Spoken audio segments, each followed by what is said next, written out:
friends, welcome back to my channel. I hope you've all been well. My name's Ishi and I am going to be filming a reading vlog this week, which I'm super excited about. I am going to be reading The Marvels, which I'm also really excited about. I saw this book on someone's channel. I'm not sure who it was, but I put it on my TBR and I've finally gotten around to it. I got this copy from the library, and when I first was looking into this book, I didn't know that it was like a large portion of it was illustrated. I thought it was kind of like, you know, just a normal book with a few illustrations here and there, but now that I'm looking through it, there's actually like quite a few illustrations. Like a lot of this book is just illustrations, so I'm looking forward to reading this even more now than I was before. Last week, I finished reading The Rune of Kings. Overall, I liked it, but I still have a lot of conflicting feelings about it. I'll probably do like a more proper in-depth wrap-up in my May wrap-up, but I'll try and summarize everything quickly here too. This book follows this guy named Kieran who finds out that he is the long-lost son to this royal family. We follow a bunch of different characters and timelines, and usually I am a really big fan of disjointed timelines, especially in fantasy, but I did not think that it was as well done in this book. I didn't see the point of it. Another thing I didn't like is that Kieran starts out at 15 years old, but there's no reason for him to be that young. Like, he could have been aged up. He's written as an aged up character, so I feel like there's no reason for him to be that young. I think it would have been more appropriate if he was older. Overall, I did like the premise though, and I did think that interesting stuff was going on, and I was invested enough to pick up the second book. I gave this one 4 stars. This week, I've been working through the second book, which is The Name of All Things, and I am this much of the way through, so I'm almost done. And to be honest, I am not a big fan of this one. Like I said, I was very invested in the storyline. I was invested in the characters in this book. I picked this one up. It is about completely different characters, about a completely different storyline, and our main character, Kieran, is still here, but he's just kind of like a side character to make comments every now and then. But all the main characters in this book are completely new characters whom we do not know much about in the first book, so I just was not as invested anymore because I didn't know these people, I didn't care about them, so kind of a bummer. Anyway, plans for the rest of my night.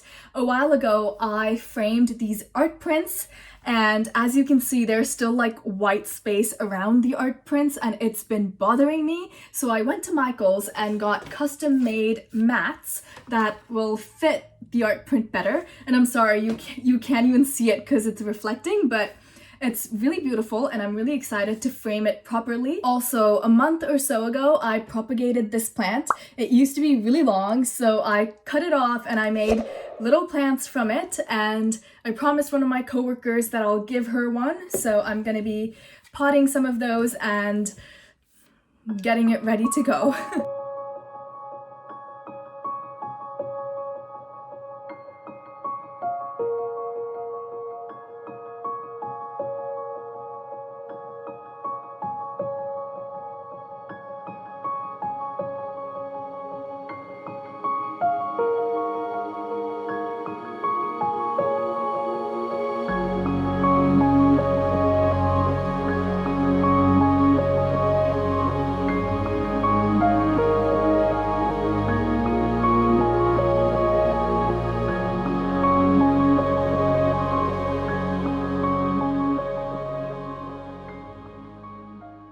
Good evening, everyone. Yesterday night, I finished reading The Name of All Things, and I have lots of things to say about it. It followed completely different characters and a completely different storyline, and I found it really hard to connect with them because these were not the characters that we got to know and got to care about in the first book.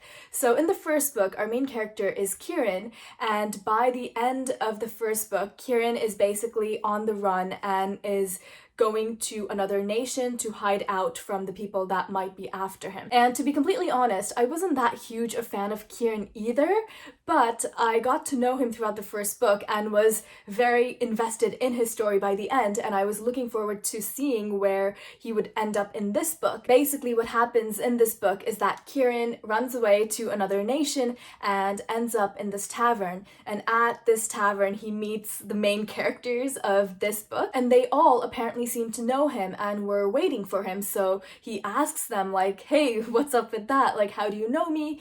And instead of just giving him a straightforward answer, Janelle is basically like, let me tell you my entire life story. So the majority of this book is just Janelle's backstory, and I could not care less. I also found that this book had a lot of info dumps about the history of this world and the politics and the races and all the different nations, and I did not like that. And I also thought it was a little bit preachy about social justice issues. And don't get me wrong, like, I think it's important to address like social justice issues in books, but it kind of felt like the characters broke the fourth wall a little bit and started lecturing readers about all sorts of things, like the treatment of women and politics and marriage and all these things, like completely out of context and completely in a situation that is not relevant to the conversation whatsoever. And it was just awkward and didn't really fit right with the rest of the scene. So I feel like it could have been integrated into the book much better than it actually was. And another thing, Janelle is from this nation called Jorat, and in Jorat, horses are really important animals and they're kind of revered, and there are some horses, they're not really horses, they're called firebloods, and they can like talk. Anyway, they love horses. And the amount of horse metaphors in this book drove me mad. And they also used horse terms while talking about humans.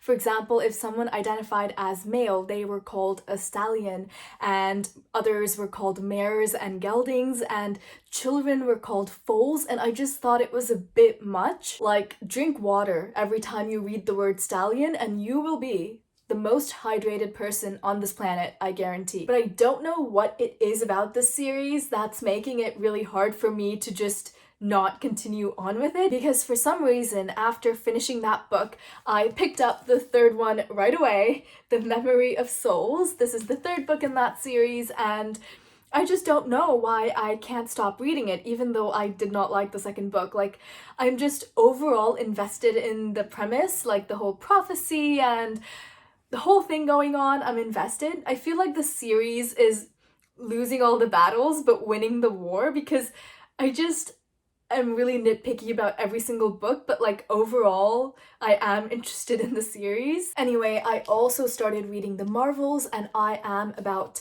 halfway through it.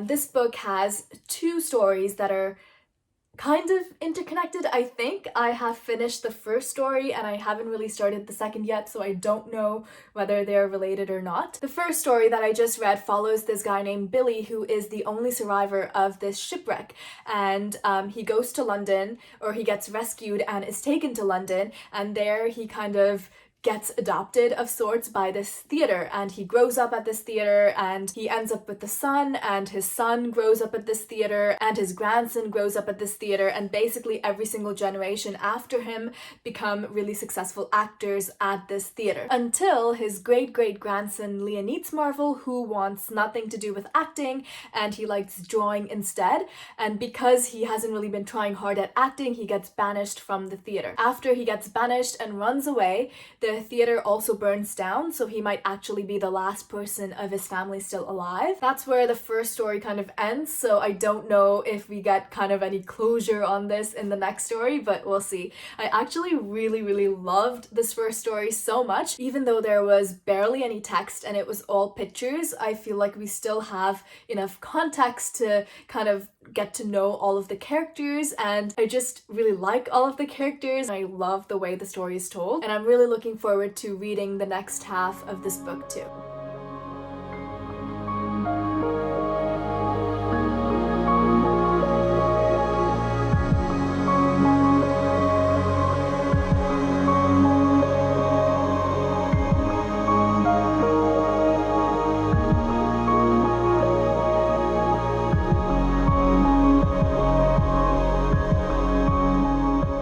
Hey friends, so last night I finished the Marvels and I really loved it. 5 out of 5 stars. So the second story is interconnected with the first one, and the way that it's done and everything about it is just so good. In the second part of the book, we're following this boy named Joseph who has ran away from his boarding school and goes to his uncle's house. And his uncle is kind of like this mysterious guy who keeps to himself, and no one really knows him personally that well. And he lives in this really old-fashioned mansion that has all these mysterious portraits and seems to have ghosts as well. So Joseph is basically trying to dig around and find out the mystery behind this house and behind his family. And I really don't want to give you any spoilers because it was so good. You have to read it.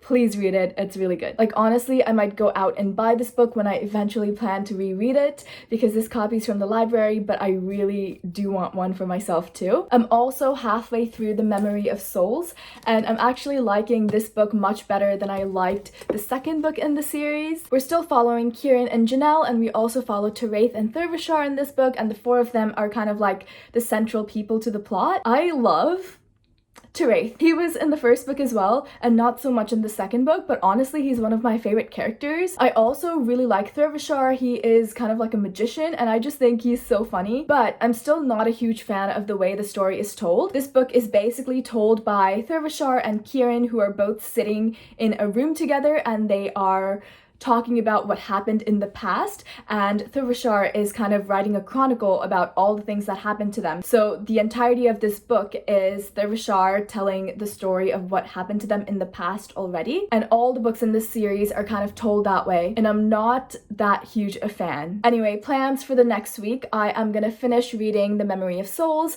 and if I like it, I might pick up the fourth and last book in the series too. I also still need to finish Beyond the Black Door, which I haven't started yet, so I will start on this tomorrow, I think. Anyway, that's all from me this week. Please let me know if you've read any of these books and if you like them, dislike them, whatever.